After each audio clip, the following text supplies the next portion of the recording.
El imperio de $480 millones de Marcus Thorne no se derrumbó por un desplome bursátil ni por las maquinaciones de la competencia. Se desmoronó gracias al suave susurro de la hija de una criada de 14 años, hablado en un árabe impecable. Pero esa mañana, cuando todo empezó, nadie lo sabía todavía. El sol se filtraba a través de las cortinas de su pequeño apartamento, dibujando dibujos polvorientos en el aire. Zoe Washington, de 14 años, estaba sentada a la mesa de la cocina, con la mejilla apoyada en la mano, observando a su madre, Brenda, servirse con cansancio una taza de café. Su madre tenía los hombros hundidos y tenía finas líneas en las comisuras de los ojos que parecían haber desaparecido hacía un año. ¿No dormiste otra vez?, preguntó Zoe en voz baja. Brenda sonrió levemente, pero la sonrisa no llegó a sus ojos. Las cuentas no se pagan solas, cariño, y dormir es un lujo. Zoe miró sus libros de texto. Era la mejor de su clase, devorando libros uno tras otro, soñando con algún día rescatar a su madre de esa carrera interminable por la supervivencia. Pero ese algún día estaba muy lejos y las facturas del alquiler y la luz llegaban todos los meses. Podría conseguir un trabajo después de la escuela, sugirió Zoe por 100ª vez, distribuyendo periódicos o... No, dijo Brenda con suavidad pero firmeza. Tu trabajo es aprender. Tu abuelo siempre decía que el conocimiento es lo único que nadie te puede quitar. Deberías recibir la mejor educación. Eso es lo que intento hacer.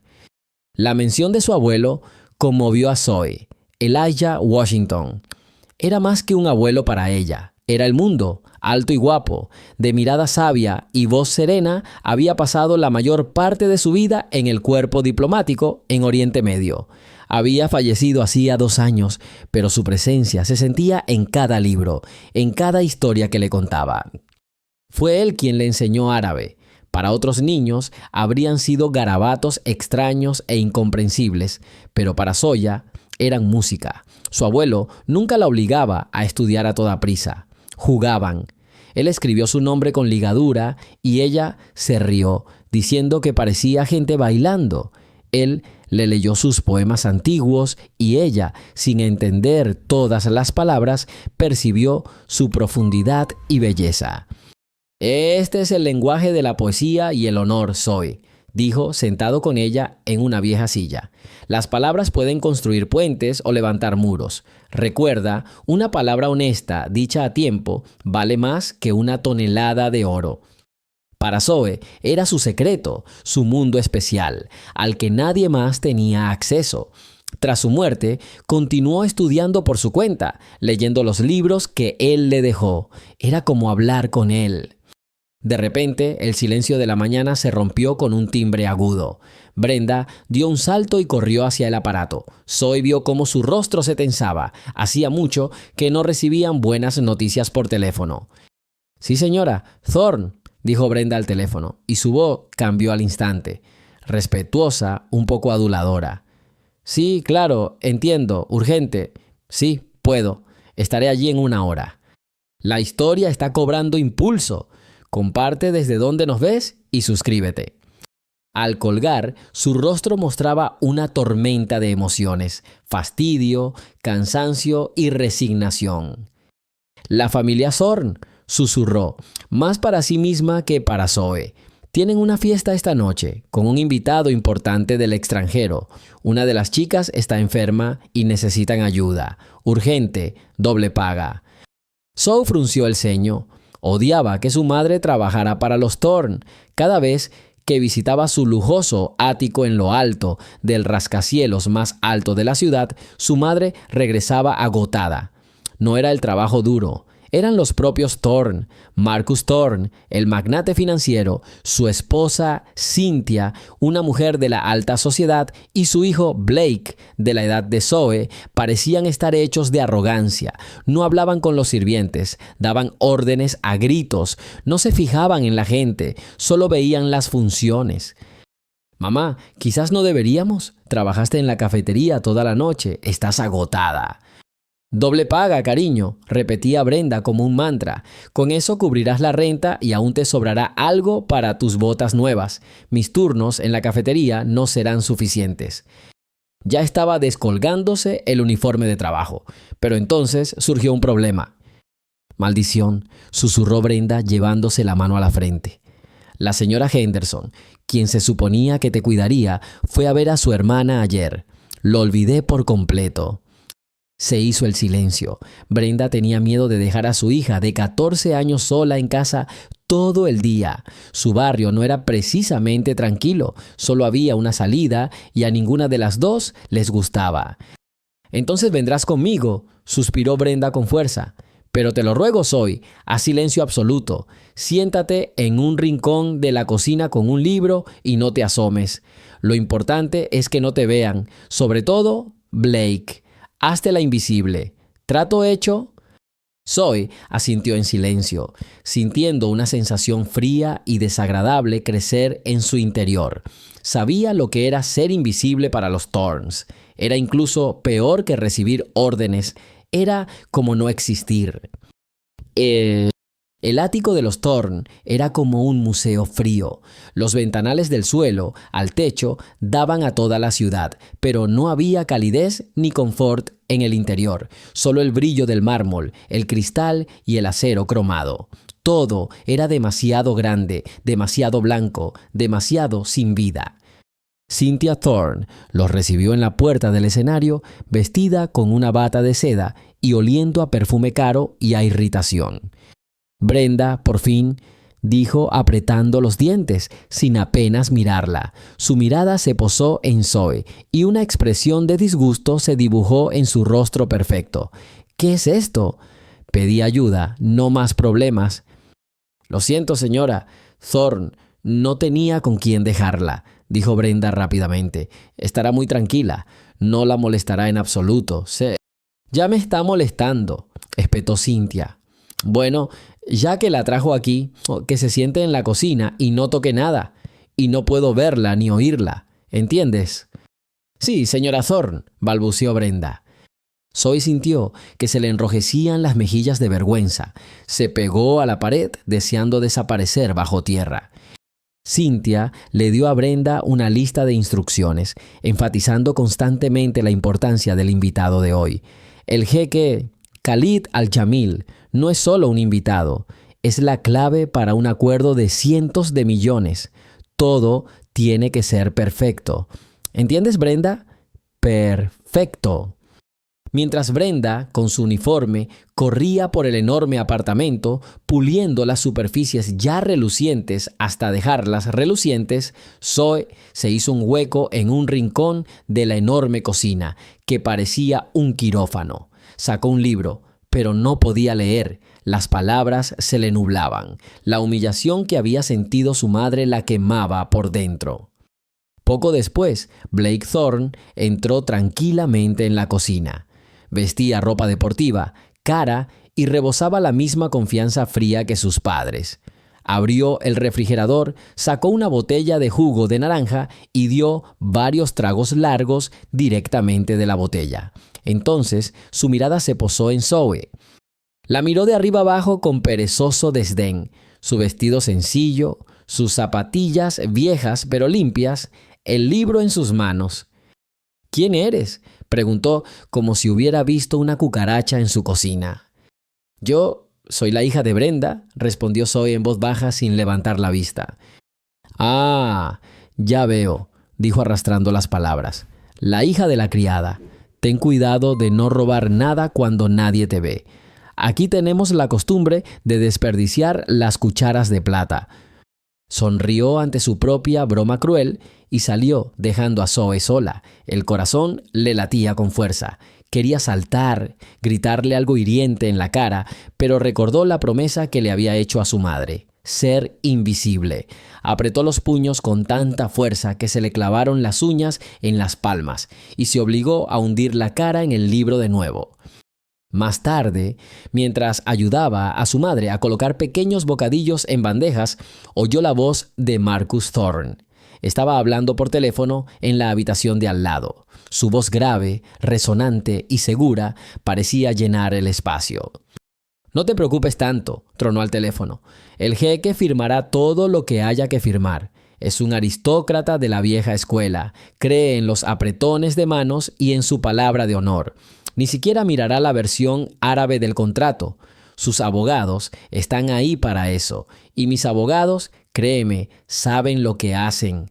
Lo principal es darle una recepción suntuosa, echarle polvo en los ojos. Estos salvajes del desierto están ávidos de brillo». Zoe se quedó paralizada, sujetando su plato. Las palabras de Thorne estaban tan llenas de cinismo y desdén descarados que le impedían respirar. Miró a su madre. Brenda también lo había oído. Simplemente frunció los labios y negó con la cabeza, suplicándole con la mirada que no dijera nada, que fingiera que ambas estaban sordas.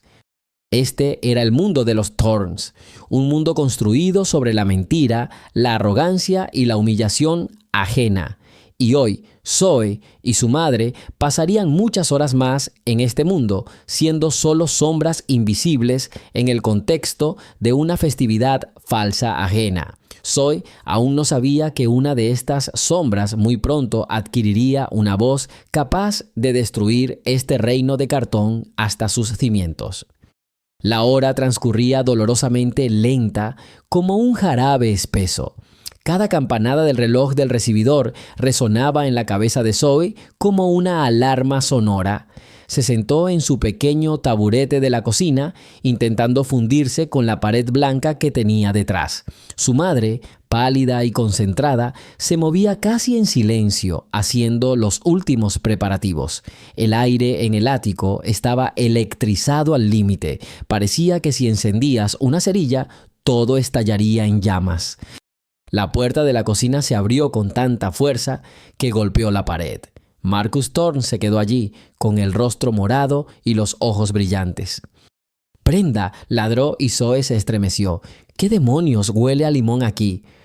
Brenda se quedó congelada con una toalla en sus manos. «Yo estaba limpiando las encimeras, monseñor Thorne, con el producto que usted aprobó, para que todo brillara».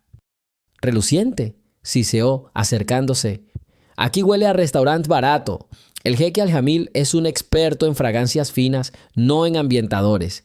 Quiero que ese olor desaparezca en 5 minutos. Abran todas las ventanas. Ventilen. No me importa cómo, pero háganlo». Sin esperar respuesta, se dio la vuelta y salió dando un portazo. Brenda se dejó caer pesadamente en una silla, apretándose la mano contra el pecho. Respiraba entrecortadamente. «Mamá, ¿estás bien?», preguntó Zoe en un susurro. «Estoy bien, cariño, estoy bien», suspiró Brenda, pero le temblaba la voz. «Solo un día estresante, no te preocupes». Se levantó y empezó a abrir las ventanas, dejando entrar el aire fresco del atardecer de la ciudad en la cocina estéril. Zoe miró su espalda cansada y sintió una rabia impotente que la hervía por dentro. Su abuelo siempre había dicho que el respeto no se pedía, sino que se ganaba con el comportamiento. Los Thorne, obviamente, pensaban diferente. Para ellos, el respeto era algo que se podía comprar, y las personas como su madre eran solo detalles, de los que se esperaba que funcionaran impecablemente y en silencio. Pronto se oyeron nuevas voces en el pasillo. Los abogados de Marcus Thorne habían llegado al ático. Uno, un hombre mayor de rostro brillante y mirada inquisitiva, llamado señor Finch, irradiaba satisfacción. El otro, un jovencísimo llamado Peterson, estaba pálido y se ajustaba las gafas constantemente. Thorne los condujo inmediatamente a su despacho. La puerta quedó entreabierta y fragmentos de su conversación llegaron a la cocina. «Oh, totalmente seguro, Marcus», dijo Finch con untuosidad. «La versión árabe es una obra maestra de la casuística legal. La redacción es tan enrevesada que su verdadero significado solo se revelará en el tribunal cuando ya sea demasiado tarde. Lo más probable es que sus traductores simplemente comprueben la correspondencia de las cifras clave, pero no ahondarán en las sutilezas de la redacción sobre fuerza mayor. ¿Y si lo hacen?, preguntó Thorne. Entonces lo llamaremos pérdida en la traducción, rió Finch entre dientes. Un error involuntario de nuestro especialista. Nos disculparemos y ofreceremos reconsiderar la cláusula sin riesgo, pero les doy un 99% de posibilidades de que firmen sin mirar. Tu reputación y este truco serán suficientes. El joven abogado Peterson murmuró algo vacilante. Sigo pensando que es demasiado arriesgado. Estamos hablando de derecho internacional. Las consecuencias podrían ser... Las consecuencias, Peterson, lo interrumpió Thorne con frialdad, serán que trabajarás en una clínica pro bono el resto de tu vida si no te recompones ahora. Estás aquí para asentir y presentar documentos. ¿Está claro? Se hizo el silencio. Zoe intercambió una mirada con su madre. Ya no cabía duda. Se tramaba un engaño. Descarado, cínico y bien planeado. Brenda cerró rápidamente la puerta de la cocina, aislándolas del mundo de los conspiradores. «No hemos oído nada, Zoe», dijo con firmeza, mirando a su hija directamente a los ojos. «Estamos aquí para trabajar. Eso es todo». Exactamente a las 7 de la tarde, el timbre sonó melodiosamente. El bullicio cesó al instante. Cynthia Thorne, de pie junto al espejo del recibidor, se alisó el vestido brillante. Marcus enderezó los hombros. Una expresión cordial, pero completamente falsa, se dibujó en su rostro. Fue a abrir él mismo. El jeque Khalid al-Jamil se encontraba en el umbral. Era más alto y severo de lo que Zoe había imaginado en las fotos de revista. Vestido con una dish-tasha blanca impecable y un tocado tradicional, se comportaba con una dignidad innata y discreta. Dos asistentes con trajes europeos formales estaban a su lado. Su apariencia, tranquila y segura, contrastaba notablemente con el brillo febril y el lujo bullicioso del ático. «Su Excelencia, bienvenido», tronó Marcus Thorne, abriendo los brazos como si fuera a abrazar a su invitado. «Nos sentimos inmensamente honrados». El jeque simplemente asintió levemente y sus ojos oscuros examinaron la situación cuidadosa e imparcialmente. «Señor Thorne, gracias por la invitación». Su voz era profunda y tranquila, sin el más mínimo atisbo de congraciación o deleite que sus anfitriones obviamente esperaban. «Cynthia, querida», llamó Marcus, «te presento a su excelencia el jeque al-Jamil». Cynthia nadó hasta el invitado, resplandeciente con sus joyas.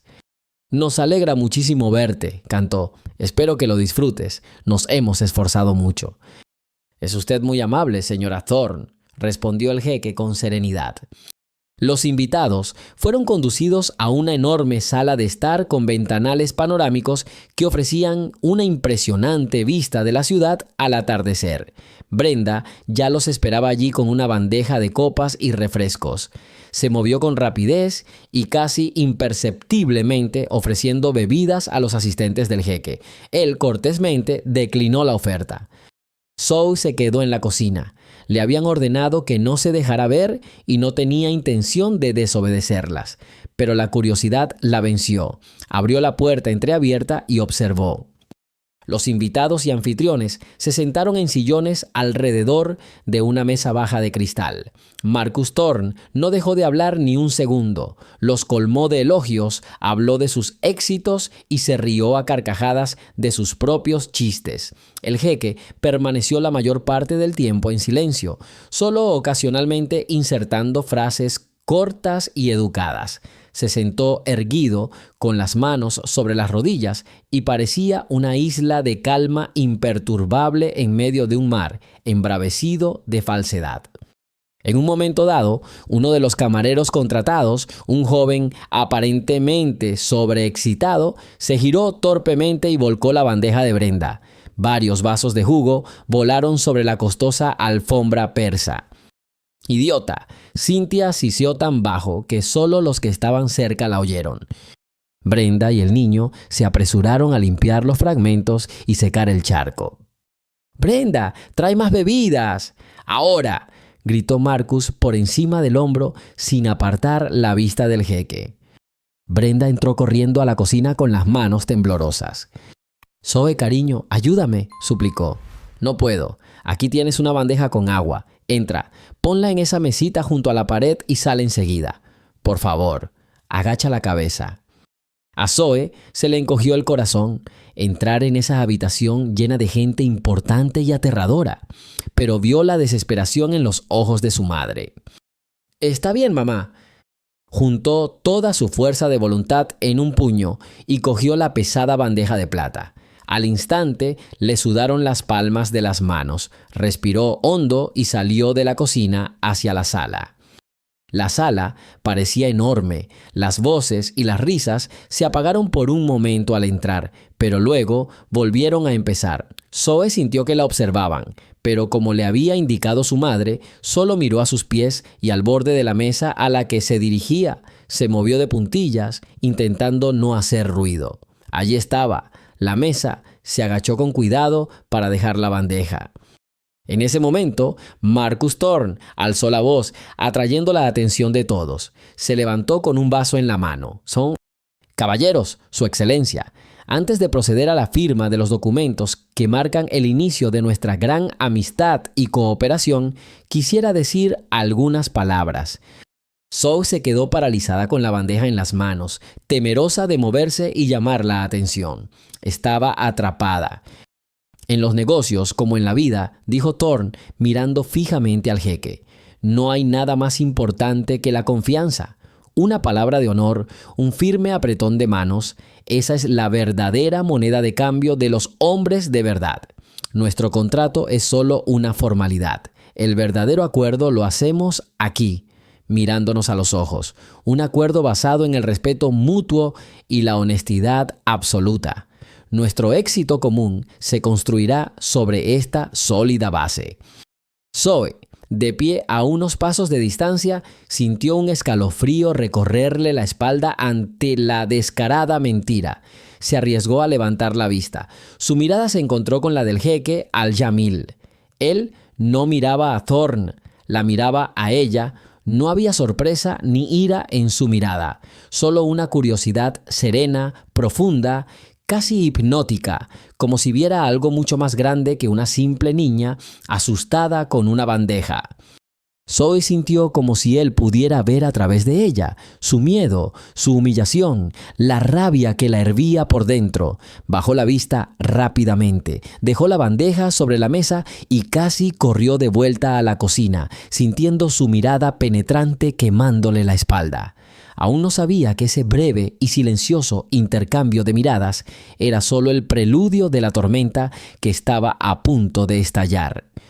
De vuelta en la cocina, Zoe se apoyó en la pared, intentando calmar su corazón acelerado. Sus manos no dejaban de temblar. Se sentía como si acabara de escapar de un depredador. Su madre, al notar su estado, corrió y la abrazó por los hombros. «Todo está bien, cariño. Lo estás haciendo bien. Ya no irás más allá. Quédate aquí». Pero su breve respiro se vio interrumpido cuando uno de los abogados de Thorne, un hombre de mirada furtiva y sonrisa nerviosa, se asomó a la cocina. «Brenda, el señor.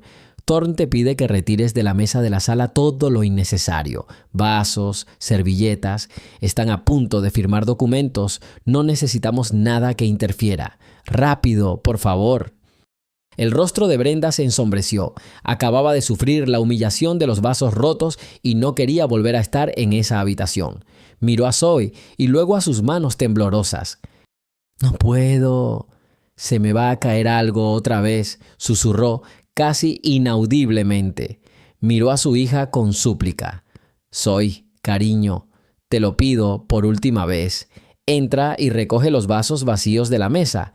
Están todos hablando, nadie te notará». Silenciosamente, como un ratón. Zoe quería negarse. Todo su ser gritaba «no», pero ver a su madre, exhausta y destrozada, la hizo asentir. Era el último empujón. Solo tenía que aguantar unos minutos más y abandonarían ese palacio de hielo. Volvió hasta Genova a entrar en la sala. Esta vez el ambiente era diferente. La ostentosa alegría había desaparecido, reemplazada por un silencio tenso y formal.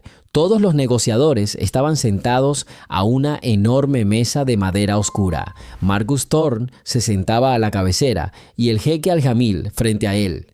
Entre ellos yacían dos enormes carpetas de cuero repujado. Zoe, intentando ser una sombra, se deslizó hasta la mesa de centro donde estaban las tazas y los vasos. Trabajó rápida y silenciosamente, apilando los platos en una bandeja. Su único objetivo era desaparecer lo antes posible. No miraba a la gente, no escuchaba sus conversaciones en voz baja. Era un mueble, una función, un espacio vacío. Los abogados abrieron las carpetas. Había dos copias del contrato sobre la mesa. Una, según entendió Zoe por el rabillo del oído, estaba en inglés y la otra en árabe. Como acordamos, Su Excelencia, ronroneó Marcus Thorne, los textos son completamente idénticos, una muestra de nuestra absoluta confianza mutua. Zoe casi había terminado. Quedaba una última copa. Alargó la mano y su mirada se posó accidentalmente en la página abierta de un documento en árabe. Se quedó paralizada. No era solo una ligadura de símbolos incomprensibles, como para todos los demás en la sala, excepto para la delegación del jeque. Para Zoe, eran cartas vivas y habladas, el idioma que su abuelo le había enseñado con tanto cariño, el idioma de los cuentos de hadas, los poemas y las largas conversaciones nocturnas sobre el honor y la dignidad. No tenía intención de leerlo, pero sus ojos captaron las palabras familiares. Era como ver el rostro de un ser querido en una multitud extraña y hostil. Echó un vistazo a unas líneas y una leve sonrisa se dibujó en sus labios. Aún recordaba, aún comprendía. Este era el secreto de ella y su abuelo, su pequeño mundo, que ahora estaba invisiblemente presente allí, en la guarida del enemigo. Estaba a punto de darse la vuelta, pero algo la hizo detenerse. Una frase le pareció extraña. Era enrevesada, con una jerga legal poco común, pero la esencia estaba clara. Zoe frunció el ceño. Echó un vistazo rápido a la versión en inglés que tenía a su lado. Vio un párrafo estándar, titulado Fuerza Mayor. Hablaba de circunstancias ajenas a su control, desastres naturales, guerras y de cómo las partes quedaban exentas de responsabilidad en tales casos. Una cláusula estándar sin ninguna peculiaridad. Y entonces un escalofrío la invadió. Volvió a mirar el documento en árabe. El mismo párrafo, el mismo número, estaba escrito de forma completamente distinta. Sí, mencionaba fuerza mayor, pero había una pequeña cláusula, ingeniosamente disimulada. Declaraba que en caso de fluctuaciones económicas regionales o inestabilidad financiera, la empresa de Thorne tendría derecho a la administración fiduciaria temporal de todos los activos del socio en la región para garantizar su seguridad. Control provisional. Zoe sabía lo que significaba. Era un robo legalizado.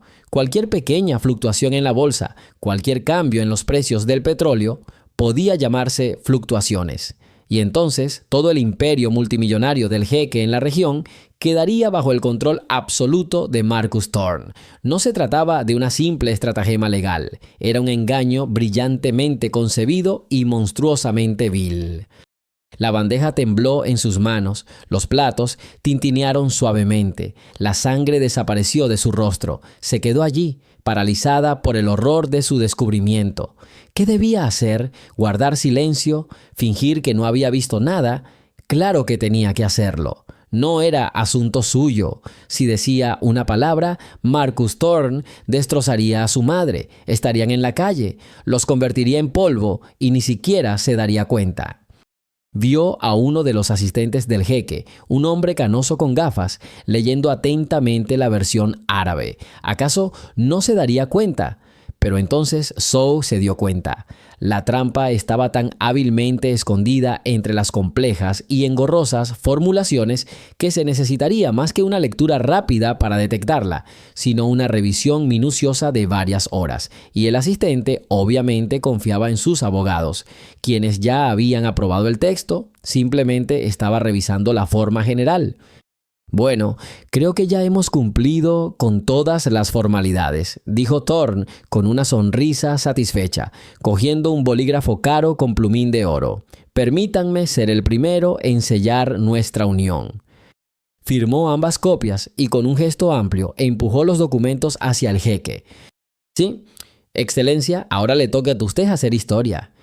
El jeque Al-Jamil asintió con dignidad. Tomó otra pluma, igualmente lujosa. Un silencio solemne invadió la sala. Todas las miradas estaban fijas en su mano, que descendía lentamente hacia el papel. Una tormenta rugía en la cabeza de Zoya. El rostro de su madre se alzaba ante sus ojos, cansado, exhausto, pero lleno de amor. Su madre trabajaba en 3 empleos para que tuvieran comida y un techo. Esta noche, esta humillación, todo por ella, por Zoya. Y ahora ella, su hija, podía destruirlo todo con una sola palabra, privar a su madre de su última esperanza. ¡Cállate!, gritaba su voz interior. «Cállate, Zoe. Este es su mundo, sus juegos sucios. No eres nadie aquí, solo una niña, la hija de una sirvienta. Tu palabra no vale nada. Simplemente te echarán. Cállate por tu madre». Estaba casi a punto de rendirse a esa voz. Retrocedió un paso hacia la puerta de la cocina, pero entonces otra voz apareció en su memoria. Tranquila, profunda, con un ligero tono áspero, la voz del abuelo Elijah. Se sentó con ella en el viejo sofá de su pequeño apartamento y sobre sus rodillas había un libro abierto con escritura árabe. Mira, Zoe, dijo, el lenguaje no son solo palabras, es la clave para comprender el alma de un pueblo. Y el árabe es la lengua de la poesía y el honor es lo más preciado que una persona tiene. No se puede comprar, pero es muy fácil perderlo, y la mayoría de las veces se pierde no por traiciones escandalosas, sino por el silencio silencioso. Cuando ves la injusticia y te alejas, cuando conoces la verdad, pero temes decirla. Zoe miró al jeque. Era un forastero de tierras lejanas, pero su rostro reflejaba la misma serena dignidad que siempre había visto en su abuelo, y en el rostro de Marcus Thorne, radiante de anticipación, se reflejaban las mismas mentiras e injusticias de las que había hablado su abuelo. Vio la punta del bolígrafo del jeque tocar el papel. Un segundo más y sería demasiado tarde. Y en ese momento tomó la decisión. No la tomó con la mente, sino con el corazón. Un corazón que guardaba las lecciones de su abuelo. El miedo seguía ahí. Era una opresión gélida en su garganta, pero algo más se alzaba por encima del miedo. Algo fuerte e inquebrantable. El legado de Elijah Washington. El silencio en la sala se volvió casi tangible. Los únicos sonidos eran la respiración de la gente y el suave roce de un bolígrafo sobre el papel. Y en ese silencio ensordecedor, su voz irrumpió. No era fuerte, era como un suave susurro, pero en el silencio sepulcral de la habitación sonó como un trueno. Pronunció las palabras en árabe clásico puro, el mismo dialecto que hablaba su abuelo. Le ruego me perdone, Excelencia, pero no es eso lo que dice. El tiempo se detuvo. La pluma del jeque se congeló, dejando una diminuta mancha de tinta sobre el papel blanco, como una lágrima congelada. La mano de Marcus Thorne, que sostenía su copa de champán, se quedó congelada a punto de llegar a sus labios. La sonrisa se le borró del rostro, reemplazada por una mirada de total desconcierto. Cynthia y Blake, de pie junto a la chimenea, miraban a Zoe como si hubieran visto un fantasma. Los abogados y asistentes se quedaron paralizados como figuras de cera. Nadie se movió, nadie respiró. Todas las miradas en aquella enorme y lujosa sala estaban fijas en una sola persona. Una chica pequeña y delgada, de 14 años, con un vestido sencillo, sosteniendo una bandeja en sus manos temblorosas. Marcus Thorne fue el primero en recobrar el sentido. Su rostro pasó del desconcierto al rojo vivo de la ira. «¿Qué significa esto?», gruñó, volviéndose hacia Brenda, que estaba paralizada de horror en la puerta de la cocina. «Brenda, saca a tu hija de aquí ahora mismo. ¿Qué está haciendo?». Pero el jeque Al-Jamil detuvo su diatriba con un gesto de la muñeca. Ni siquiera miró a Thorne. Sus ojos, oscuros y profundos como la noche del desierto, estaban fijos en Zoe. Lentamente, muy lentamente, dejó la pluma sobre la mesa. No había ira en su mirada. Había la misma curiosidad penetrante y penetrante de antes, pero ahora multiplicada por 100. La miró como si intentara resolver un complejo acertijo, como si el mundo entero se hubiera reducido a esta chica y a las palabras que acababa de pronunciar. «Sáquenla de aquí inmediatamente», rugió Marcus Thorne, perdiendo la compostura por completo. Su rostro, normalmente impecable y seguro, se transformó en una horrible máscara de ira. «Brenda, estás despedida. Llévate a tu insolente chica y lárgate de mi casa. ¡Fuera!». Dio un paso hacia Zoe, aparentemente con la intención de empujarla fuera de la habitación, pero la figura de uno de los asistentes del jeque le bloqueó el paso. El hombre no dijo ni una palabra, simplemente se interpuso entre Thorne y la chica, alto e inmóvil como una roca. «Siéntese, señor Thorne». La voz del jeque Al-Jamil era tranquila, pero con una dureza tan gélida que Marcus se quedó paralizado. El jeque seguía sin mirarlo. Toda su atención estaba centrada en Zoe, que estaba allí, pálida como una sábana, agarrando la bandeja con tanta fuerza que tenía los nudillos blancos. El jeque desvió lentamente la mirada del rostro de la niña a sus manos y luego volvió a su rostro. Estaba considerando algo, sopesándolo. El silencio en la habitación se volvió denso, opresivo. Parecía como si incluso el aire se hubiera espesado por la tensión. Finalmente volvió a Sataoyo a hablar, y esta vez se dirigió directamente a Zoe. Su voz era más suave, había desaparecido el acero, reemplazado por un tono tranquilo, casi paternal, y habló en árabe. «No tengas miedo, niña. Ven a mí». Zoe hizo una mueca. Su madre, Brenda, estaba en la puerta y dejó escapar un gemido bajo y desesperado. No entendía las palabras, pero sabía que el todopoderoso extranjero se dirigía a su hija, y eso la asustó muchísimo. Zoe dio un paso vacilante hacia adelante, luego otro, con la bandeja temblando ligeramente en sus manos. Se acercó a la enorme mesa de madera pulida y se detuvo, sin atreverse a levantar la vista. «Baja la bandeja», dijo el jeque en voz baja, en el mismo idioma. «Pesa». Obedientemente, colocó la bandeja en el borde de la mesa. El tintineo de las copas parecía ensordecedor. Ahora, el jeque habló en inglés para que todos los presentes pudieran entender. «Por favor, explícame qué quisiste decir. Habla despacio y no tengas miedo. Nadie en esta sala te hará daño. Te doy mi palabra». Dijo la última frase mirando fijamente a Marcus Thorne. No era una petición ni una promesa, era una advertencia. Zoe respiró hondo, armándose de valor. Sentía las miradas de todos en la sala sobre ella. La furia de Marcus Thorne, el miedo de su madre, las miradas perplejas de los abogados y la calma y expectación del jeque. Levantó la vista. «Ahí, en el contrato». Empezó con voz tranquila y temblorosa. En el párrafo 7, subpárrafo B. La versión en inglés habla de circunstancias habituales de fuerza mayor. Ya sabe, desastres naturales, guerras, cosas que eximen a las partes de responsabilidad. Hizo una pausa. Uno de los abogados de Thorne se aclaró la garganta, nervioso. «Continúa», asintió el jeque. Y en la versión árabe, Zoe volvió al árabe con la voz cada vez más segura al hablar el idioma de su abuelo. La versión árabe tiene una redacción diferente, es mucho más amplia. Incluye no solo desastres naturales, sino también cualquier fluctuación significativa en el mercado energético regional que resulte en una variación de precio de más del 15% en 3 sesiones bursátiles. El silencio volvió a reinar en la sala, pero esta vez no fue el silencio de la conmoción, sino el silencio de la comprensión. Los abogados del jeque, que habían permanecido sentados en silencio, se inclinaron repentinamente hacia adelante con el rostro tenso. Uno de ellos tomó rápidamente su copia del contrato y comenzó a releer frenéticamente el texto árabe.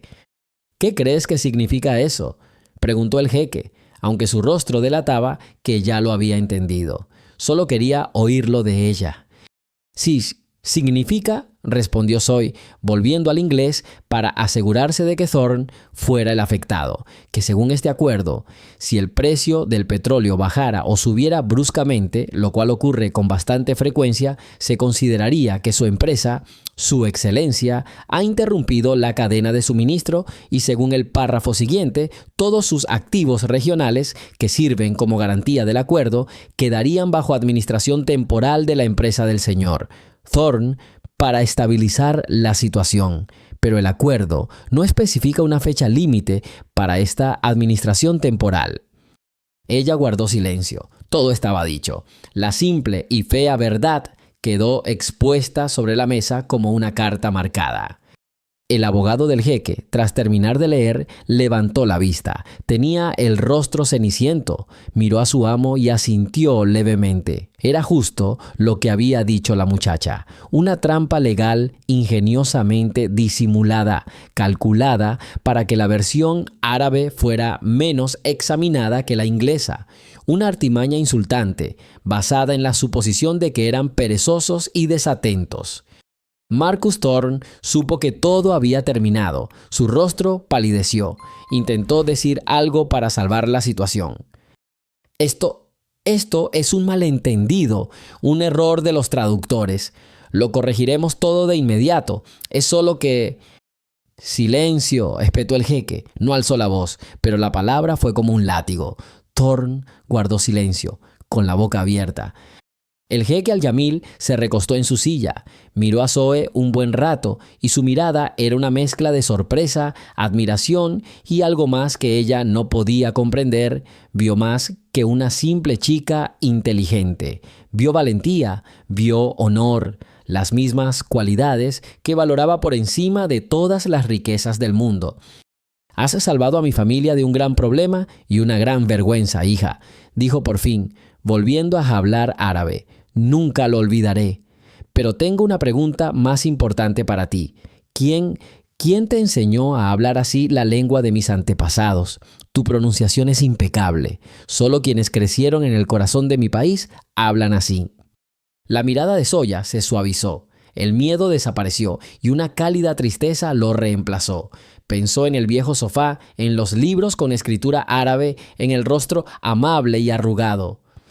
«Mi abuelo, señor», respondió en voz baja en inglés, «se llamaba Elijah Washington». El nombre quedó flotando en el aire. Si hubiera explotado una bomba en la habitación, habría tenido menos efecto. El rostro del jeque al-Yamil cambió de repente, como si le hubieran arrancado una máscara de impasibilidad. Sus ojos se abrieron de par en par, conmocionados.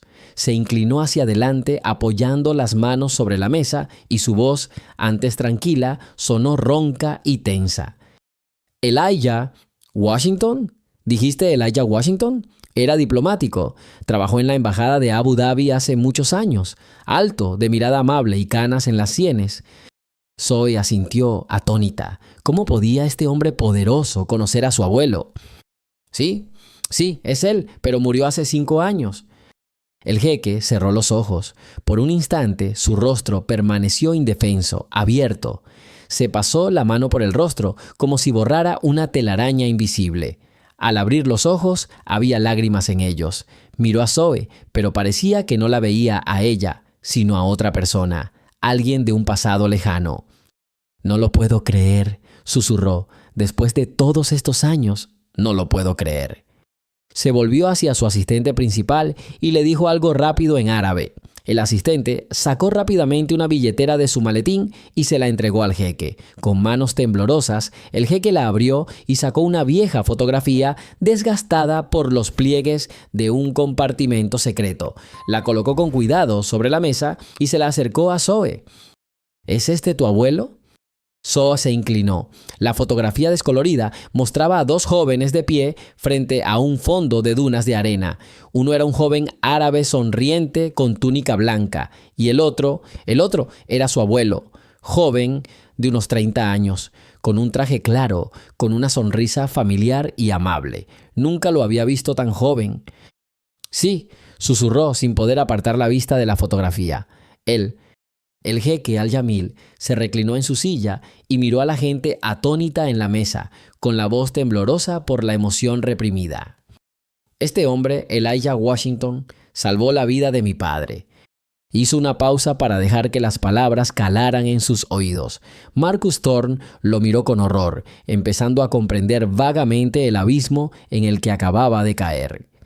Fue hace casi 40 años, continuó el jeque, con la mirada fija en el pasado. Mi padre era joven entonces, se adentró en el desierto para cazar halcones y quedó atrapado en una tormenta de arena. Su coche volcó y se incendió. Resultó herido. Atrapado dentro, se habría quemado vivo. Pero en ese camino por donde nadie viaja en medio de una tormenta, había un joven diplomático estadounidense. Tu abuelo, hijo mío, miró a Zoe de nuevo y había una gratitud infinita en sus ojos. Detuvo su coche, arriesgando su vida. Corrió hacia el coche en llamas y logró romper la puerta atascada. Sacó a mi padre segundos antes de que explotara el depósito de gasolina. Lo salvó, le dio primeros auxilios y lo llevó a su casa, donde su esposa lo cuidó hasta que llegaron los paramédicos. El jeque se levantó de la mesa, la rodeó y se acercó a Zoe. Era muy alto y la joven tuvo que levantar la cabeza para verle la cara. Mi padre pasó el resto de su vida buscándolo. Quería agradecerle, saldar su deuda de honor. Pero tu abuelo era un hombre muy modesto. Poco después de ese incidente, lo trasladaron a otro país y se perdió todo rastro. Mi padre siempre decía que tenía un hermano estadounidense. Lo llamaba Al-Amin, aquel en quien se puede confiar. Me legó a mí, su hijo, la tarea de encontrar a este hombre o a su familia y saldar nuestra deuda. Busqué durante décadas, pero fue en vano. Hizo una pausa y colocó su mano sobre su hombro y su toque fue sorprendentemente paternal, sin ninguna amenaza. Durante décadas he cargado con esta deuda y hoy, cuando estaba a un paso de la vergüenza, el honor de mi Salvador, manifestado en su nieta, me salvó. El destino unió nuestros caminos.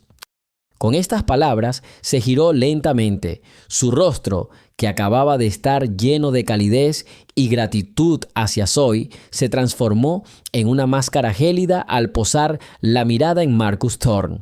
El silencio en la habitación se volvió denso, resonante. Parecía como si hasta el aire se hubiera congelado. La mirada del jeque era como la de un juez que dicta un veredicto final e irrevocable. Tú, dijo en voz baja, pero cada palabra resonaba en sus oídos como una campana. No solo intentabas engañarme, esto es un negocio y he visto a muchos tramposos. Tu pecado es mucho más profundo.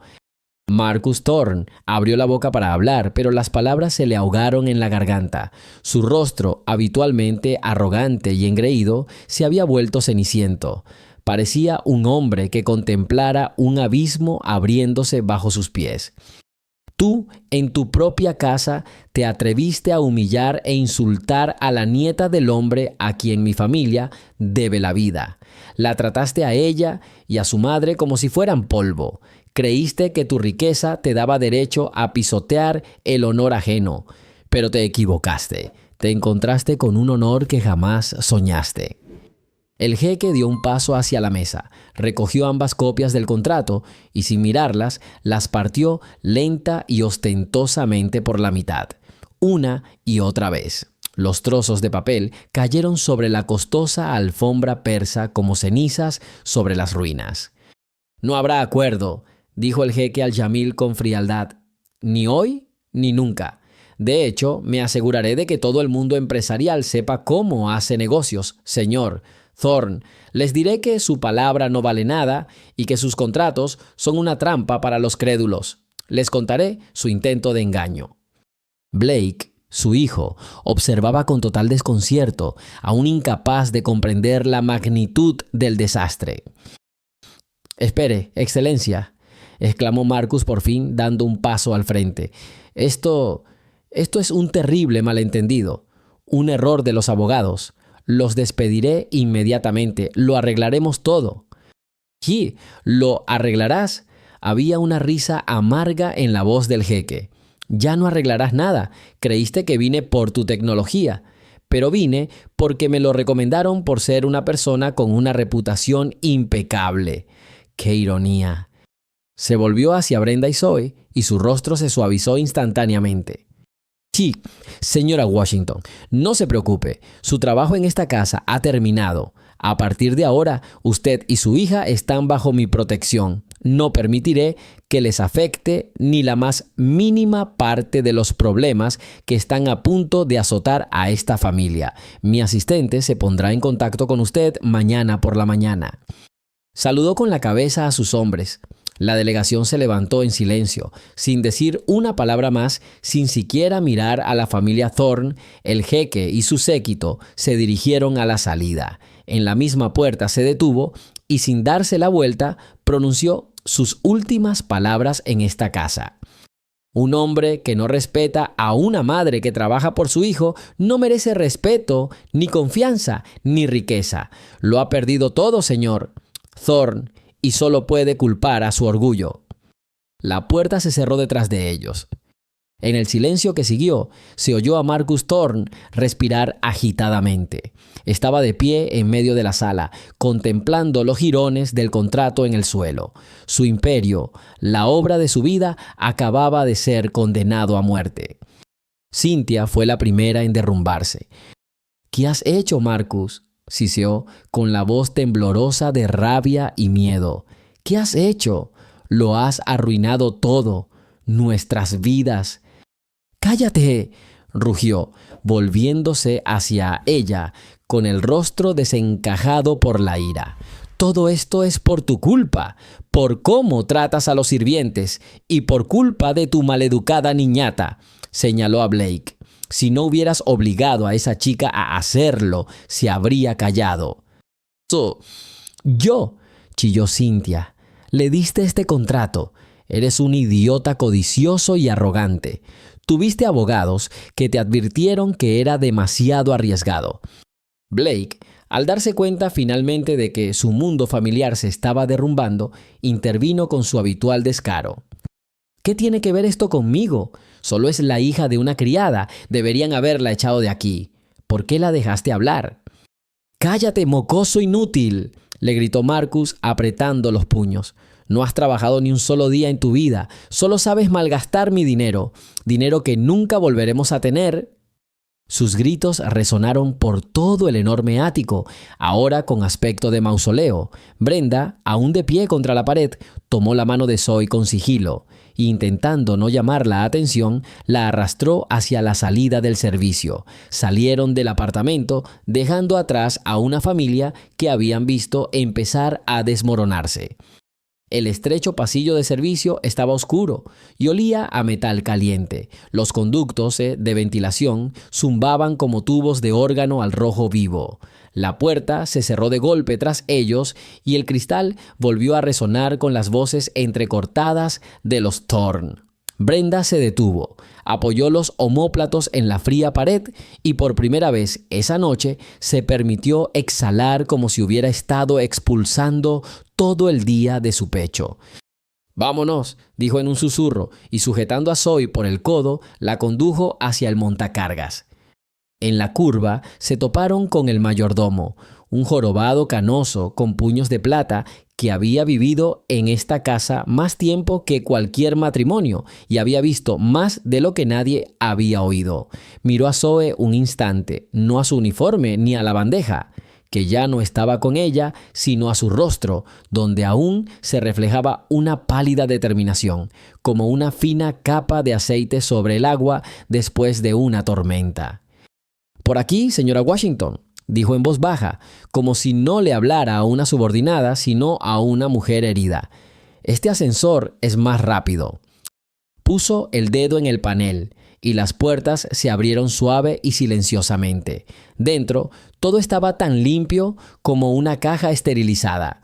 Brenda y Zoe entraron, las puertas se cerraron y por un instante el silencio del ascensor se volvió casi sagrado, como una iglesia a la que nadie va.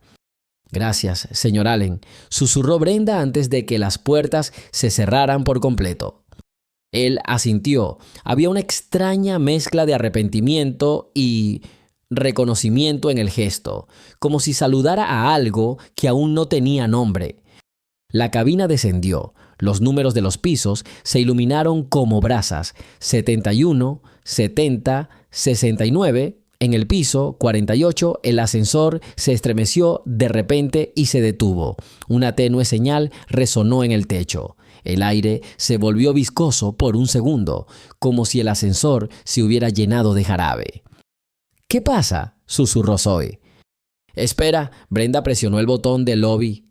Nada. La segunda, la tercera. Silencio, como si alguien le hubiera cortado la fibra sensible. De los pisos superiores llegaba un murmullo apagado de voces, como a través de un colchón de algodón. Música ajena, gritos ajenos, dinero ajeno. Brenda golpeaba el teclado con los nudillos como si fuera la puerta de un armario viejo, comprobando si había alguien vivo dentro. El ascensor se estremeció y volvió a moverse. Los números empezaron a bajar como un termómetro. 36, 35, 34... Brenda, todavía sujetando el codo de su hija, cerró los ojos. Un rastro negro de rímel le corría por la mejilla, como la cicatriz de una sombra que se aleja. «Y, mamá», dijo Zoe en voz muy baja, «no quise que fuera así». «Lo sé», respondió ella. «Sé por qué dijiste eso». Zoe bajó la mirada y el mundo se redujo a ellos dos puntos en un eje de acero. En ese estrecho rectángulo de tiempo, donde no había riqueza ni pobreza, ni alfombra ni cristal, solo existía la simple verdad que repetía su abuelo. Un silencio silencioso roba el honor más fuerte que un grito. A la altura del 31, el ascensor se detuvo de nuevo, pero esta vez la puerta se abrió de golpe. Un hombre con un traje gris, sin una sola arruga, estaba de pie en el rellano. Su rostro era como una losa lisa, su mirada serena y punzante. Sostenía una carpeta de cuero con escritura árabe grabada, la misma por el diseño de la esquina, por la pequeña arruga en la esquina superior derecha. Era uno de los ayudantes del jeque. «¿Señora Washington?», le preguntó a Brenda, quien asintió automáticamente. «Quería asegurarme de que estaba bien. Su excelencia me pidió que la acompañara hasta la salida». Entró, tocó ligeramente el círculo L y el ascensor bajó sin sacudidas. El día 24 giró la cabeza hacia Zoe. «Lo formulaste muy claramente, sobre todo en la parte donde no hay fecha límite. Esto es algo que un abogado pasará por alto y el cumplimiento interno le causará molestias durante años». Zoe asintió, todavía temblando por dentro, tanto por el miedo como por el alivio repentino que siempre llegaba como sombras azules después del atardecer. «Acabo de leerlo», dijo. «A veces, solo leer es el favor más caro del mundo», respondió secamente. «Perdón por ser tan formal. Ha sido una noche poco delicada». Quería decir algo más, pero el ascensor sonó suavemente y las puertas se abrieron a un vestíbulo de servicio. Detrás del mostrador estaba sentado un guardia de seguridad, corpulento, de pelo corto y aspecto cansado. Levantó la vista, vio el traje gris del asistente, vio a Brenda, vio a la chica y apartó la mirada como si le viera una luz brillante. «El coche está en la rampa de carga», dijo el asistente. «Te acompaño hasta un taxi». Caminaron junto a un muro de hormigón por el que se deslizaban rectángulos de luz fría. De la vuelta de la esquina llegaba el olor a betún y goma. Un elevador transportaba cajas para su entrega al día siguiente. La ciudad, más allá de las puertas batientes, respiraba asfalto húmedo y anochecer. Había un Maybach negro en la rampa. Tenía ese lujo tan discreto que se permite ser silencioso porque sabe lo que vale. Una mujer vestida de negro esperaba cerca del capó, una secretaria con una trenza suave y una carpeta apretada a su lado. ¿Llegarás tú mismo?, preguntó, ¿o te llevará el conductor? Lo haremos nosotros mismos, dijo Brenda demasiado rápido, como si temiera que cualquier otro favor se convirtiera en un ancla que tendría que pagar con el alma. Tendremos suficientes taxis. La mujer asintió y sacó un sobre de la carpeta. Este es el contacto. Mañana a las 10, por favor, no se niegue, le hablarán de seguridad. Y un poco más suave, ya no según el protocolo. Tiene ventanas en casa que den a la escalera de incendios. No las abra hoy, por si acaso. A la tormenta le gusta golpear donde oyó una cerradura débil. Brenda tomó el sobre y hubo una extraña pesadez en el corto movimiento, como cuando aceptas un vaso de agua, sabiendo que de todos modos tendrás que beber de tus propias manos. Gracias, dijo ella. Zoe volvió a mirar la carrocería negra del Maybach. El coche no le parecía un lujo, sino la sombra de un camello en la arena al atardecer, que su abuelo le había mostrado una vez en una vieja fotografía. La sombra pura protege mientras el sol quema los ojos. Se detuvieron en la puerta. Los coches flotaban junto a la acera como peces negros. La ciudad era mitad cristal, mitad húmeda. Un Ford amarillo con cuadros se detuvo junto a ellos como si lo hubieran llamado con antelación. «Sube», dijo el conductor sin darse la vuelta. «¿A dónde?»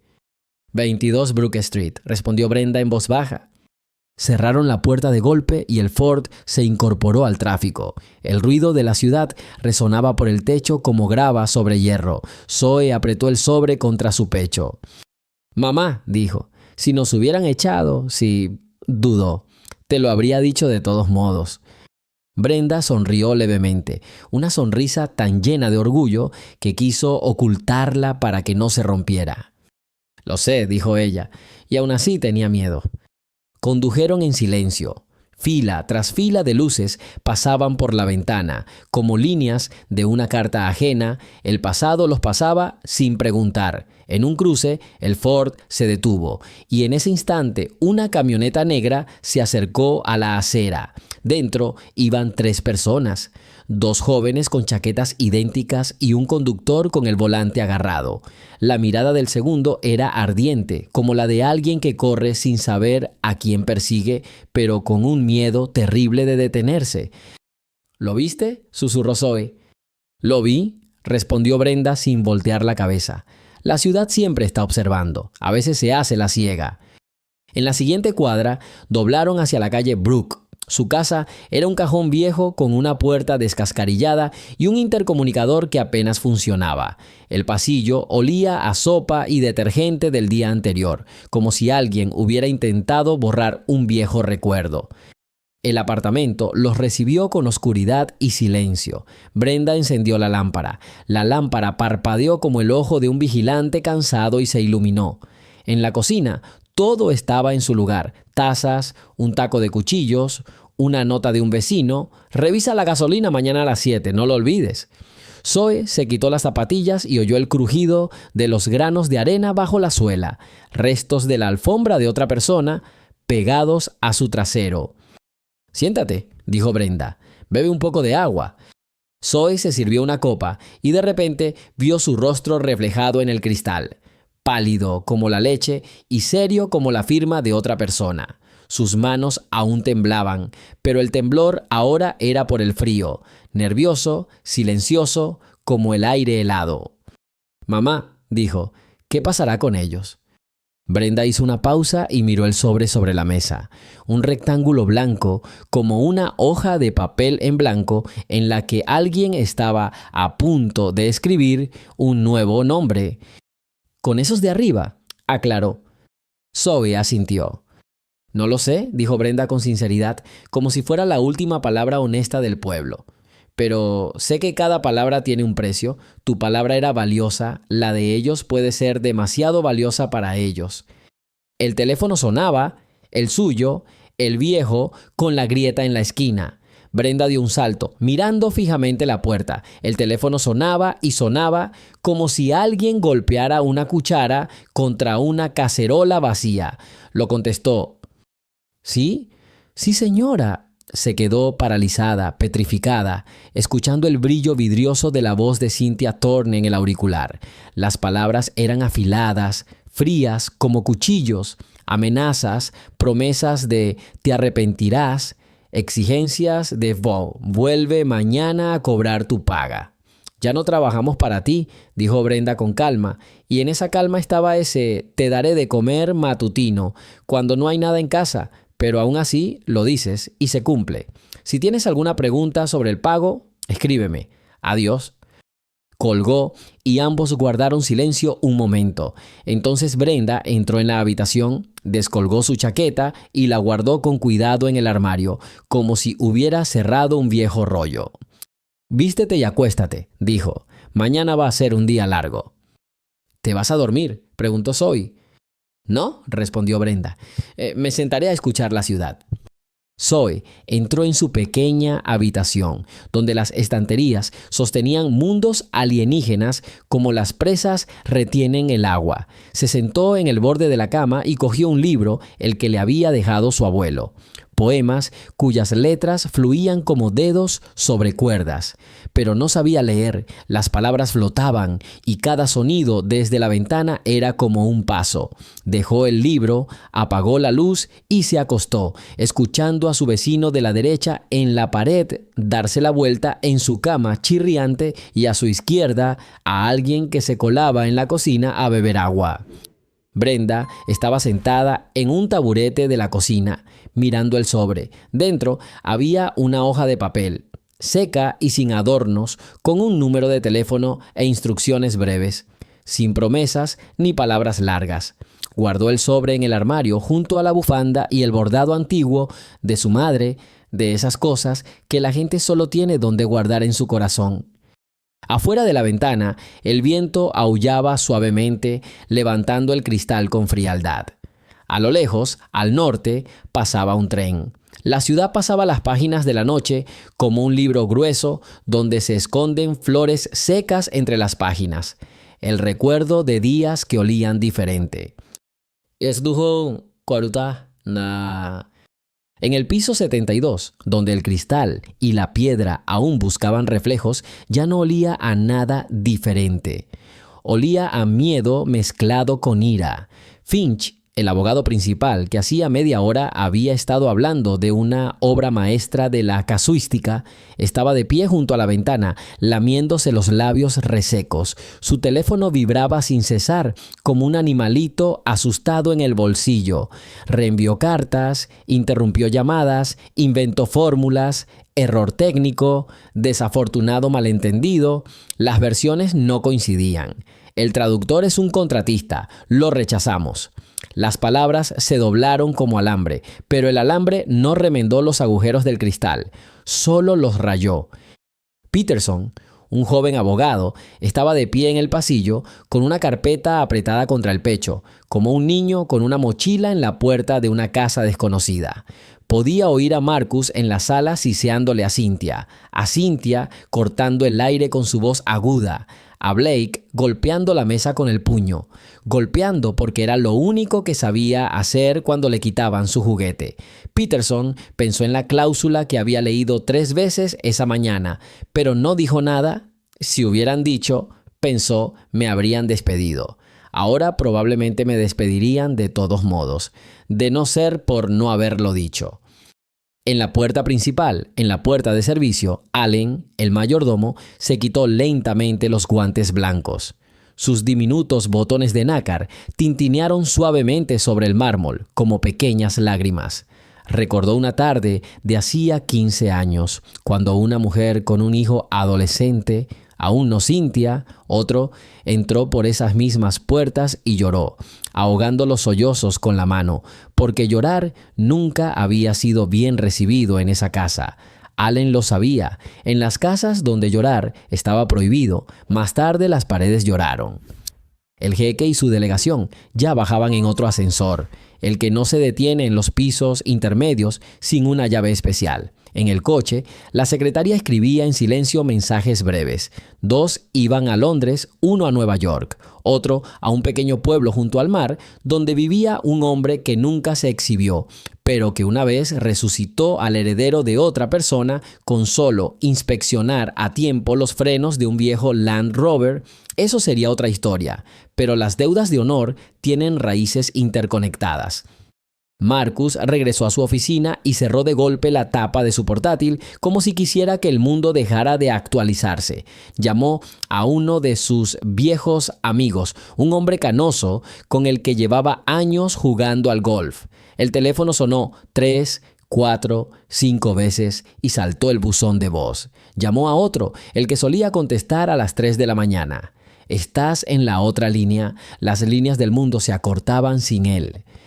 Finch finalmente obtuvo la respuesta que necesitaba. Marcus, escucha. Dile al jeque que me despediste. Mañana tendrás una confesión firmada de mi culpa. Es el peor escenario posible, pero el único negociable. No diremos nada, lo interrumpió Marcus. Diré exactamente lo que me salvará el nombre, respondió Finch con firmeza y colgó. Ya sabía que su nombre no podría salvarse, pero en noches como esta, la gente todavía escribe fórmulas mágicas en las palmas de las manos. Cynthia sola entró en el dormitorio. Todavía olía a velas caras, de esas que hacen que la eternidad parezca 90 horas encendidas. Abrió su joyero y se quedó mirando el collar que Marcus le había regalado después de su primer gran negocio. En el fondo del joyero había una nota garabateada a lápiz. Lo logramos. El único camino es hacia arriba. Sonrió a la nota, como se sonríe ante las cartas de alguien, y la guardó con cuidado, como si cerrara la tapa a alguien amable y joven, pero no honesto. Blake fue a la barra, cogió una botella del estante, la derramó hasta el borde, se la bebió y tosió. Demasiado fuerte, demasiado rápido. Se sentó en el suelo de espaldas al mueble bar. Miró sus zapatillas como boyas blancas en agua oscura y por primera vez sintió un vacío que nada podía llenar, ni siquiera las más caras. Una hora más tarde, cuando la rabia se había calmado y fingía irse a la cama, 2 personas entraron en el ático. No eran policías, ni guardias de seguridad, ni periodistas, especialistas en seguridad privada, invitados por Finch por si acaso. Eran educados, tranquilos, nada lobos, más bien perros guardianes que saben cómo interponerse entre la casa y el bosque. Hicieron algunas preguntas, anotaron nombres y pidieron copias de la correspondencia con los traductores. Finch se dio cuenta de repente de que, por primera vez esa noche, le hablaban como persona y no como culpable, y respiró aliviado, porque a veces basta con que uno recupere la compostura. Mientras tanto, la ciudad seguía colocando ladrillo a ladrillo durante la noche. A pocas cuadras, en un bar de abogados cerca del juzgado, 2 socios de otro bufete ya comentaban las últimas noticias. No como un hecho todavía, sino como un rumor. Dicen que la versión árabe era diferente. Uno de ellos arqueó una ceja. ¿Otra vez Finch? Le gustan los hilos finos. El otro sonrió con ironía. Los hilos no se sostienen cuando se les cuelga un cofre. Pidieron cafés y se separaron, marcando 2 números cada uno para avisar, el otro solo para charlar. Los rumores, si la garganta adecuada los respira, no se quedan en rumores. En la zona de Brook Street, Zoe finalmente se quedó dormida, un sueño breve e interrumpido. Soñó con su abuelo, sentado en una silla vieja, con los dedos sobre el reposabrazos tecleando palabras que aún no existían. La miró y no dijo, bien hecho. Dijo, no tengas miedo de la oscuridad entre líneas. Y susurró una palabra en árabe, la que siempre habían usado como contraseña, Aman, seguridad, paz. Mientras dormía, la palabra la cubrió como una manta con olor a hogar. Brenda no durmió. Escuchó el ruido del refrigerador, el agua del radiador, los coches que pasaban por la ventana. A las 2:15 alguien subió las escaleras y regresó, se detuvo en la puerta y se fue. No tuvo miedo, simplemente apretó el borde de la mesa, como a quien por fin le ha dejado de doler una muela. El dolor se ha ido, pero el recuerdo aún persiste en sus músculos.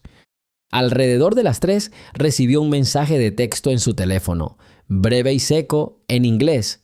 Su Excelencia solicita confirmar que estará en casa por la mañana. Brenda respondió, sí. Quiso añadir, gracias, no lo merecemos, solo, pero no añadió nada. A veces, sí, es la palabra más pura. Al otro lado de la ciudad, las ventanas de quienes solían encender lámparas cuando era de noche, para otros brillaban editores de negocios, analistas de fondos, secretarias con acceso a calendarios. Aún no sabían que tendrían una nueva agenda por la mañana, pero todos ya tenían una fina capa de electricidad en sus escritorios, como escarcha en el césped cuando llega la primera helada. A las 4:45, el conserje de su edificio, el que dice buenos días sin buenos días, acercó los cubos de basura a la acera. El metal crujió y el crujido fue más fuerte que el desprecio en la voz de Cynthia, que el puñetazo de Blake, que los suspiros de Finch en la ventana. Porque era el sonido de un mundo despertando, a pesar de la caída de todos. En el tejado de su casa, una vieja antena en espiga temblaba al viento captando las ondas de los demás. Abajo, un letrero de neón parpadeaba y en ese parpadeo se escondía un pensamiento simple que solo se oye cuando se apaga la música. La mañana llegará de todos modos. Zoe se levantó antes de que sonara el despertador. Se incorporó en la cama, apoyó la espalda contra la pared y esperó un minuto a ver si volvía la noche. No volvió. Se levantó, fue a la cocina y vio a su madre. Ya estaba poniendo agua a hervir, con un trapo al hombro y el pelo recogido. Había un sobre en la mesa. En el alféizar de la ventana estaba la taza de su abuelo con un dibujo descolorido. «Lávense y comamos», dijo Brenda. «Luego escucharemos las llamadas y hablaremos como personas». Sirvieron agua, prepararon té, tostaron pan. El mundo está hecho de esas nimiedades. Comieron en silencio, pero este silencio no era como el de ayer. Asustadizo y mordaz. Era como una bufanda de lana, cálida, protegiendo la garganta de las corrientes de aire. A las 9:58 de la mañana sonó el intercomunicador. Brenda contestó el teléfono y una voz masculina los saludó, se presentó y les pidió que bajaran un momento. Bajaron. El mismo Maybach negro estaba aparcado en el patio, pero había un hombre diferente al volante, más bajo, de mandíbula firme. Asintió respetuosamente y les entregó una placa con el logo del servicio de seguridad. Una mujer con una tableta estaba de pie junto a ella, la misma secretaria, ahora con un impermeable ligero. «Esto tomará un poco de tiempo», dijo. 2 preguntas sobre su ruta y una sobre las nuevas cerraduras. Y esto, les mostró un pequeño sobre con una llave. Hoy no hablamos de mudanzas. Hoy solo seguridad y tranquilidad. Brenda asintió. Como todos los que han llevado su vida a cuestas durante años, no solía confiar en las sugerencias, pero estas personas hablaban como si supieran que la palabra protección no tenía forma de sombrero. Al mismo tiempo, pisos arriba y a cuadras de distancia, se oían otras voces. Alguien decía por teléfono, «Sí, lo entiendo, pero pospondremos la exposición por ahora». Alguien respondía, «Revisen el paquete de documentos en árabe, tenemos riesgos para la reputación».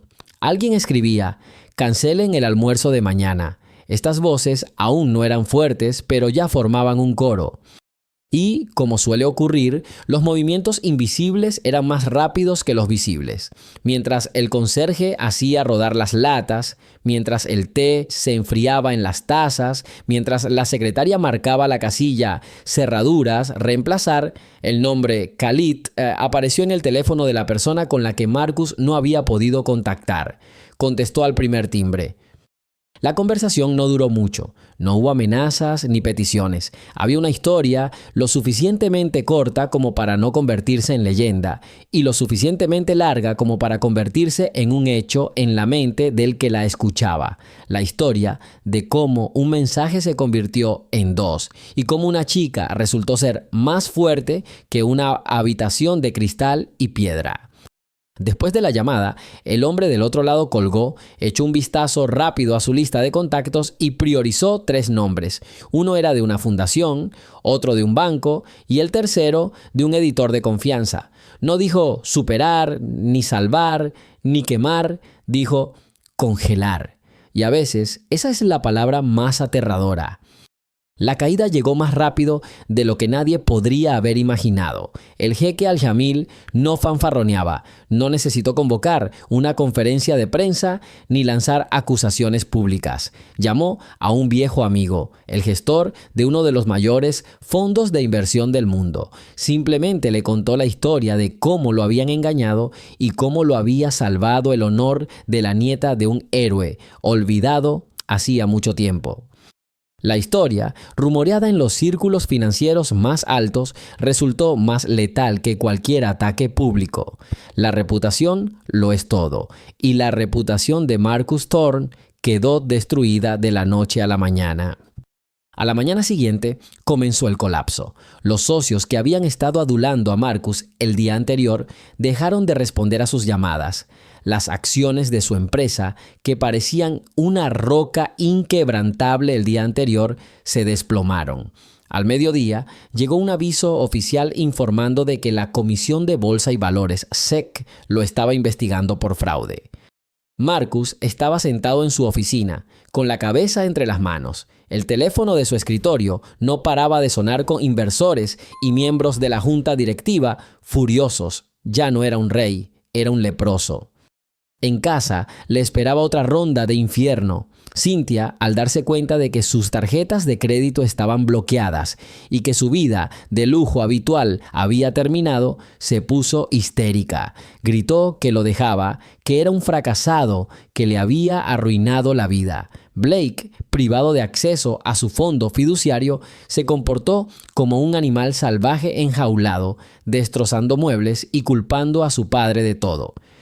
El imperio, Thorne, cimentado sobre la codicia y la arrogancia, se derrumbó no por un golpe externo, sino por la podredumbre interna. El dinero era lo único que mantenía unida a la familia, y cuando el dinero desapareció, no quedó nada más que odio y desprecio mutuos. En cuestión de semanas, lo habían perdido todo: la empresa, el ático, la casa de campo, los coches. Todo fue vendido para cubrir las colosales deudas y multas. Marcus Thorne, el hombre que un mes antes se creía el amo del mundo, ahora estaba en bancarrota, abandonado por todos sus antiguos amigos y aliados. Su castigo era completo y definitivo. No había caído por descuido, había caído porque en su arrogancia había olvidado una simple verdad. A veces, el mayor poder se esconde en la voz más silenciosa y la mayor deuda es la de honor.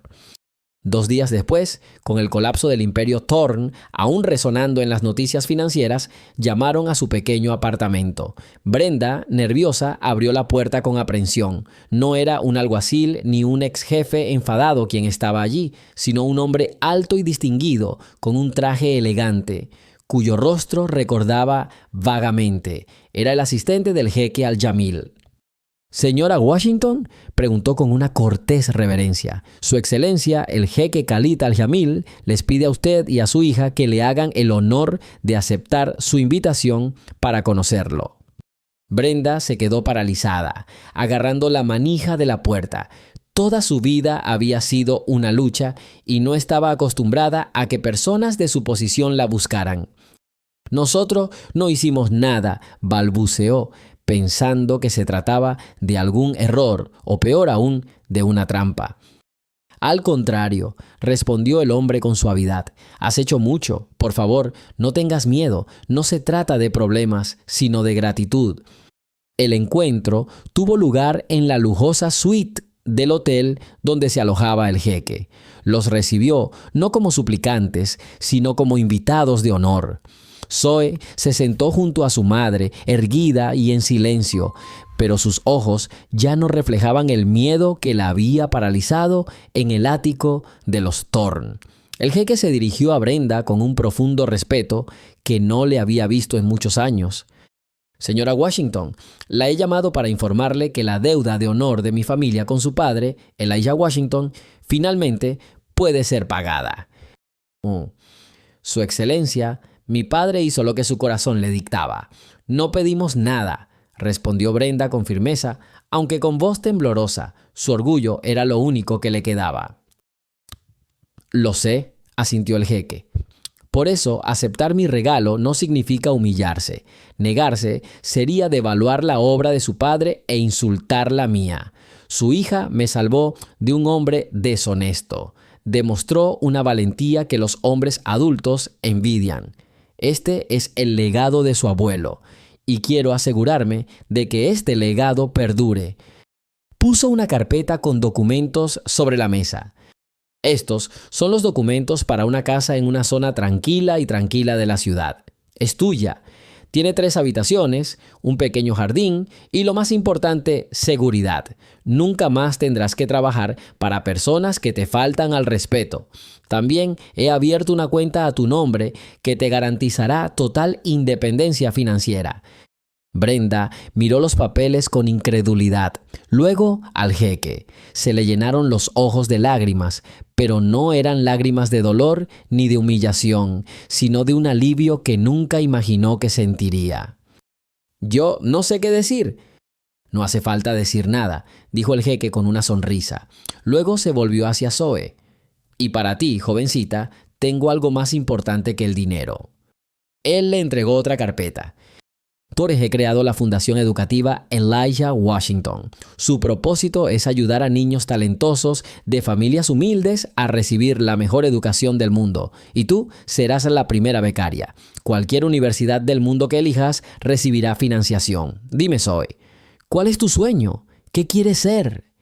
Zoe levantó la vista por primera vez durante toda la conversación y miró directamente al jeque. Su mirada era una mezcla de timidez infantil y una repentina determinación adulta.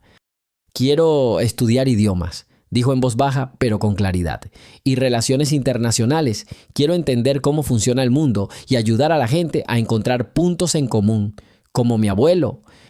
Una sonrisa cálida y sincera iluminó el rostro del jeque. Vio en esta muchacha no solo un reflejo de su salvadora, sino su continuación viviente. Que así sea, dijo con solemnidad.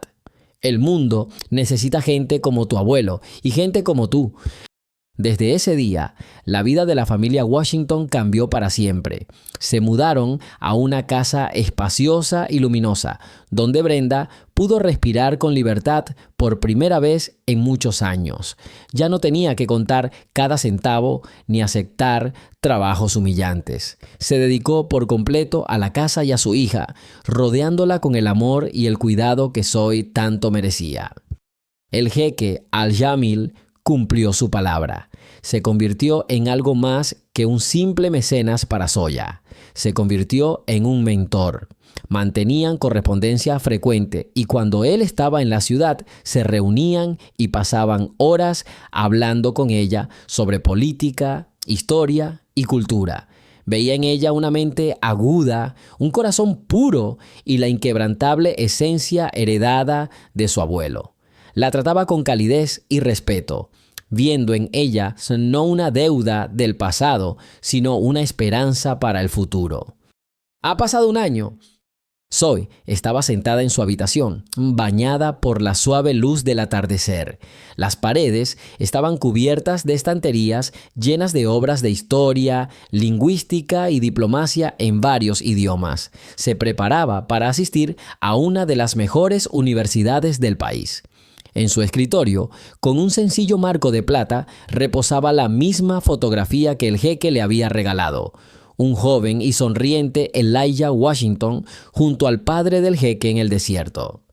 Zoe miraba esta foto a menudo. Solía pensar que el legado más importante que le dejó su abuelo era su conocimiento del árabe, una llave secreta que algún día abriría la puerta correcta, pero ahora sabía que estaba equivocada. El idioma era solo una herramienta, el verdadero legado era la brújula moral que no le permitía permanecer callada ante el engaño. era la creencia de que el honor y la verdad son más importantes que el miedo y el beneficio personal. Un solo acto, realizado de buena fe hace muchas décadas en un desierto lejano, creció con el tiempo como la semilla de un árbol imponente. Dio fruto justo cuando menos se esperaba, salvando no solo una enorme fortuna, sino también la dignidad de dos mujeres a quienes el mundo se había acostumbrado a ignorar. Zoe tomó la fotografía y recorrió con el dedo el rostro de su abuelo. Ya no era solo la hija de una criada, era la nieta de Elijah Washington, y sabía que su propia historia apenas comenzaba. Una historia en la que la bondad y la dignidad siempre serían la moneda más sólida y confiable del mundo.